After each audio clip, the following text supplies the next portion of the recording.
We have 4 people for our agenda-related public forum. We have no one for the non-agenda related public forum. If you would come up, state your name and your address, that would be fantastic. And our first person is TJ Hobbs. You have 3 minutes. Thank you. Good afternoon. My name is TJ Hobbs. My address is 520 High Avenue in Oshkosh. I just learned a lot. I'm glad we had that session. I think everybody here wanted that, and hopefully we all learned something. So I want to, I guess, pivot from what I was going to say to kind of just going into some gut feelings here about things that stuck out to me. 7 to 8% of our school district revenue is at risk right now because we are currently not in compliance. That's what I just heard from the lawyer here who didn't know what gender identity was, and from the gentleman over in this direction, I forget which one, said about 7 to 8%, but those facts put together.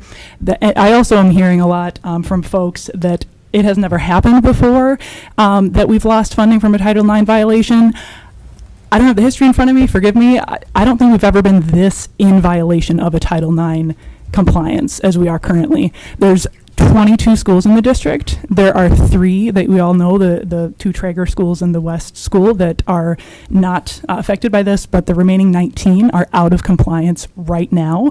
And as Molly was saying, we can't, unless we want to lie in a federal form and have someone here lie on a federal form and sign your name on that, we cannot attest that we're in compliance right now if we get a gender-based discrimination complaint on day 2 of school in one of the 3 schools, one of the 19 schools rather, that are legally obligated to comply based on federal law, as it is now. I don't care what the Supreme Court might do. I don't think any of you need to care about what the Supreme Court might do, because now we're out of compliance. Thank you. Thank you very much. Thank you. Next, we have Cora.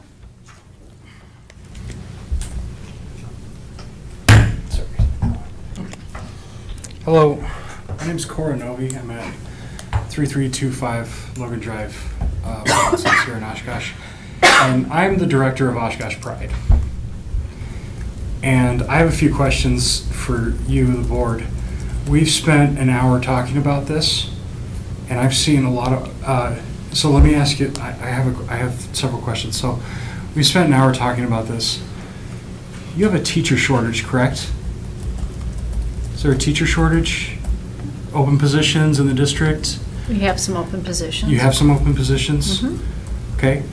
But we can't, also, I have to say, because Okay. this isn't agenda-driven, we're not able to speak to you. Okay, all right. So it's not agenda-driven, okay. Okay, so as far as I understand it, and some of the articles I'm reading, there's already a strained budget, right? Okay, as far as I understand it. Why, and this will be a rhetorical question that you don't have to answer, but I want you to think about it. Why is this such a roadblock? Why have we spent an hour discussing this? Especially, you say you care about the students, but half of you are not sure what gender is, especially transgender. I know the lawyer said transsexual earlier. That's not the correct term. It's transgender. I'm a transgender woman. My pronouns are she, her, and I will only accept those pronouns. I will not be addressed any other way. And in the workspace, I'm protected by that. Our students should be too, especially when they're not over 18, don't have a voice. So I'm just imploring you to go beyond what, just really consider, what is this fight really about? Why is it such entrenched? I know we hear a lot about religious liberty, and quite honestly, I grew up in Christian education all through college. I don't remember any of my doctrinal classes mentioning only male and female, and that's the way it should be. If you feel it is, awesome, good. You get to believe that. You don't get to impose those beliefs on anybody else. And that's actually what religious liberty is that your right to believe that is protected, but the other person that identifies as something else is also is right to be protected. So I guess I'm here to say is, with Oshkosh Pride, we're paying attention. And we're going to be involved in this conversation if it keeps on going. But we've spent an hour on this conversation when clearly there are other issues on this agenda. There are other issues that we need to be doing for students in the area. Thank you. Thank you very much. Laura Ackman.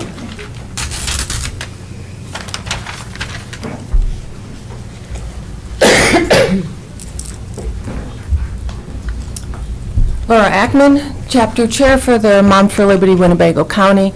I live at 4477 Fairview Road, Larson, Wisconsin. I do represent parents in your district, and I'm pretty sure your lawyer doesn't live in Oshkosh, and you still listen to him. So I would respect that you please give me that same respect. And we are a parent organization that's really trying to protect parents' rights, and you can call us extremists and all the nasty names, but that's not very professional.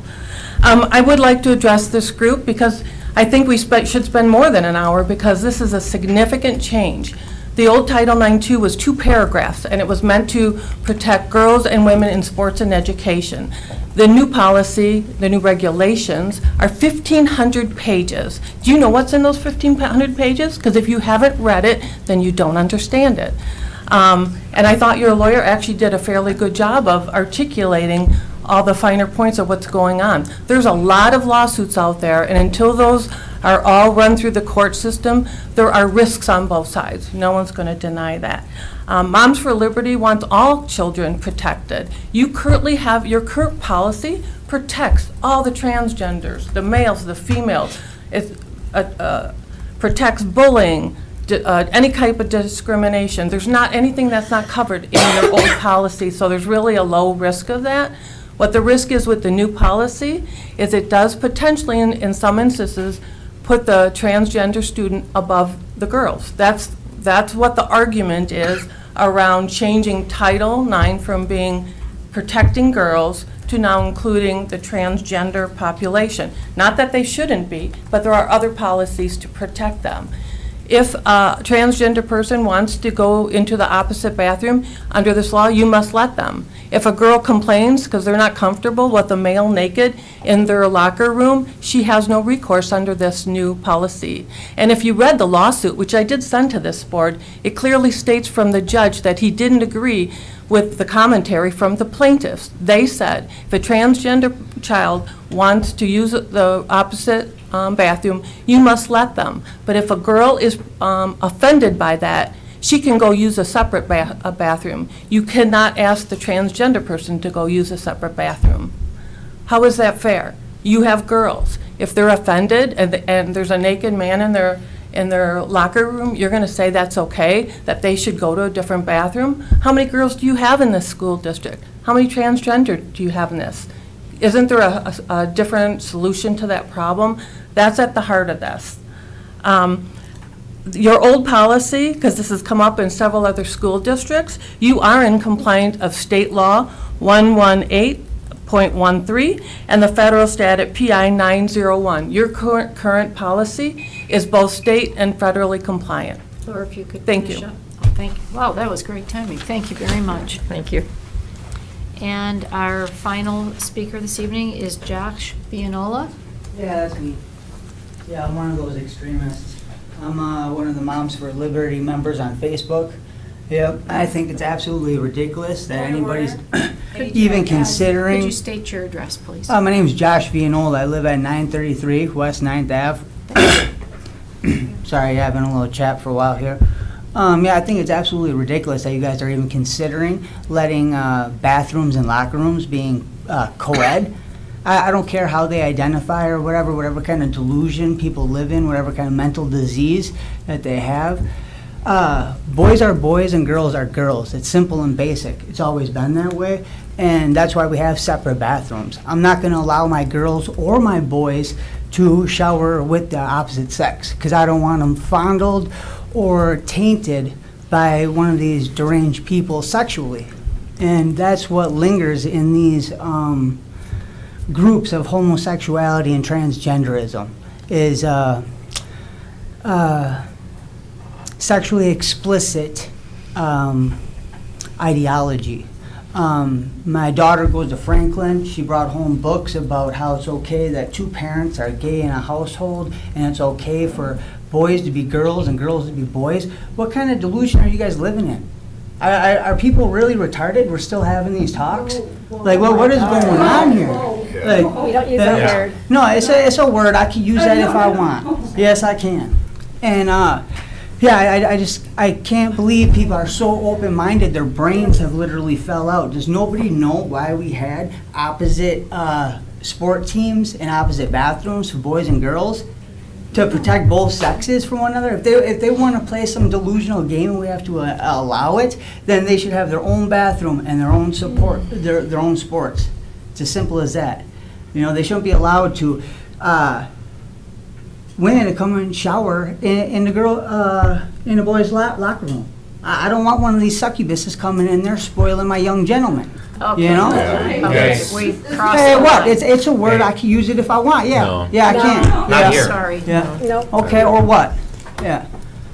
So, yeah, either way, I think you guys all must have some type of mental disease, even considering this kind of thing. Sir? You know, I don't understand what's going on with you guys, that we're even considering this. You guys need to vote no, absolutely not, and come back to reality. Dude, you guys need to embrace God. You know, all this kind of talk, dude, from the name of the flag, dude, it is against Thank you, God. sir.